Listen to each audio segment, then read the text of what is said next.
Hello everyone, पुन्हा एकदा स्वागत आहे तुमचं राजेश ऑल इन वन चॅनलमध्ये। आज आपण आपल्या या रेसिपीमध्ये बनवणार आहोत अगदी खमंग कुरकुरीत अशा बाजरीच्या पिठाच्या कोथिंबीर वड्या। चला तर मग वेळ न घालवता रेसिपीला सुरुवात करूया। सर्वात अगोदर आपल्याला बाजरीचे पीठ हे छान असे चाळून घ्यायचे आहे।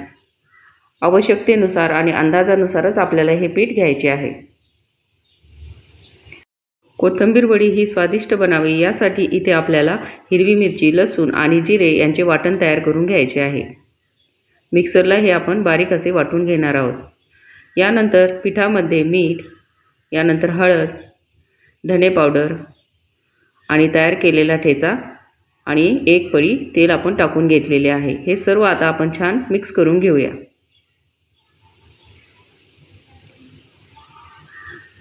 हे सर्व एकत्र छान असे मिक्स करून झाल्यानंतर यामध्ये आपण बारीक चिरलेली कोथिंबीर टाकून घेऊया। कोथिंबीर आणि पिठाचे प्रमाण हे तुम्ही तुमच्या अंदाजानुसार घेऊ शकता।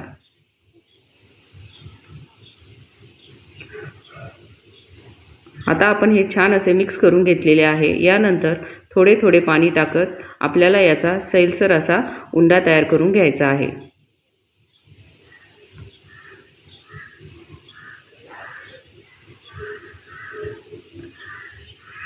बाजरीच्या पिठाची कोथिंबीर वडी ही खूप खमंग आणि चविष्ट बनते।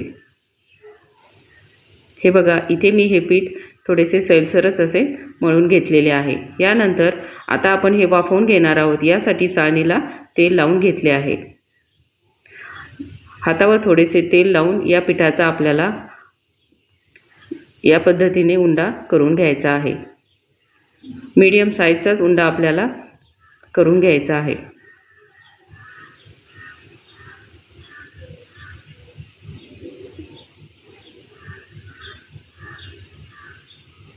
हे बघा, इथे मी या सर्व पिठाचे लांब कुळे असे उंडे तयार करून घेतलेले आहे। आता हे कोथिंबीर वडीचे मिश्रण आपण मीडियम फ्लेमवर 25 मिनिट वाफवून घेऊया।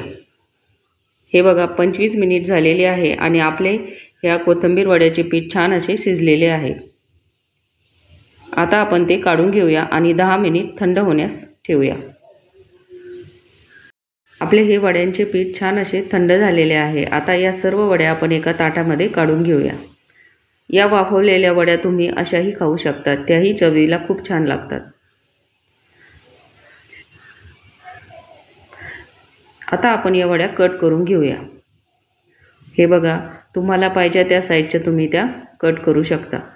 इथे मी थोड्याशा मीडियम साईजच्याच कट करून घेतलेल्या आहे। या वाफवलेल्या वड्यांचे पीठ तुम्ही 2 ते 3 दिवस फ्रीजमध्ये ठेवू शकता आणि ज्या वेळेस वड्या खायच्या आहे त्यावेळेस त्या तुम्ही शालो फ्राय किंवा डीप फ्राय करून खाऊ शकता। हे बघा, इथे आपल्या या सर्व वड्या कट करून झालेल्या आहेत। आता आपण त्या अगदी कडकडीत तेलामध्ये डीप फ्राय करून घेणार आहोत। या वड्या तुम्ही तव्यावरही थोडेसे तेल टाकून शालो फ्राय करू शकता। कडकडीत तेलामध्येच आपल्याला त्या तळून घ्यायच्या आहे। बाजरीचे पीठ हे ठिसूळ असते, त्यामुळे अगदी गरम तेलामध्येच आपल्याला त्या क्रंची वरच्या साईडनी क्रंची करून घ्यायच्या आहे।